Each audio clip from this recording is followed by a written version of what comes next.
வரக்கூடிய பெண்களை அவங்கள தப்பாக தான் பார்க்க தோணும், அவங்ககிட்ட தப்பாக தான் பேச தோணும். இந்த மாதிரி சம்பவம் காவல்துறை டிபார்ட்மெண்ட்டில் நடக்குதுன்னு எனக்கு தோன்றதை நான் பேசுகிறேன். தயவு செய்து இந்த வீடியோவில் சொல்லக்கூடிய ஒரு விஷயம் என்னன்னா, இத்தனை மாதிரி நிறைய தவறுகள் நடந்துட்டு இருக்கு. இந்த மாதிரி எக்கச்சக்கமான மாற்றங்களை கொண்டு வந்தாலும் இந்த மாதிரி ஒரு ஆபாசமான விஷயங்களை நம்ம தடுக்க முடியாது. முக்கியமா நான் சொல்லக்கூடியது, இன்ஸ்டாகிராமில் ஆபாசமா போட்டுட்டு இருக்கிறாங்க எக்கச்சக்கமான பேர் பெண்கள். அதை நான் சும்மா சாம்பிளா உங்களுக்கு லிஸ்ட் காமிக்கிறேன், பாருங்க.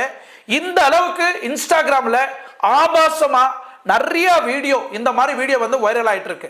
இந்த வீடியோ பார்த்தாவே போதும் மற்ற ஆண்கள் வந்து டெம்ட் ஆகி சில தவறான விஷயங்கள்ல போறதுக்கு வாய்ப்பு இருக்கு. இது காவல்துறையை மட்டும் நான் சொல்லல, எல்லா துறையிலையும் சார்ந்து இந்த மாதிரி வீடியோ பார்க்கும்போது அந்த இடத்துல எக்கச்சக்கமான பிரச்சனையை சந்திக்க வேண்டிய சூழ்நிலை இருக்கு. இப்ப நான் இங்க காமிச்சிருக்கிற இந்த பேஜ் எல்லாம் ஃபாலோ பண்ணுங்க. தயவு செய்து இன்ஸ்டாகிராம்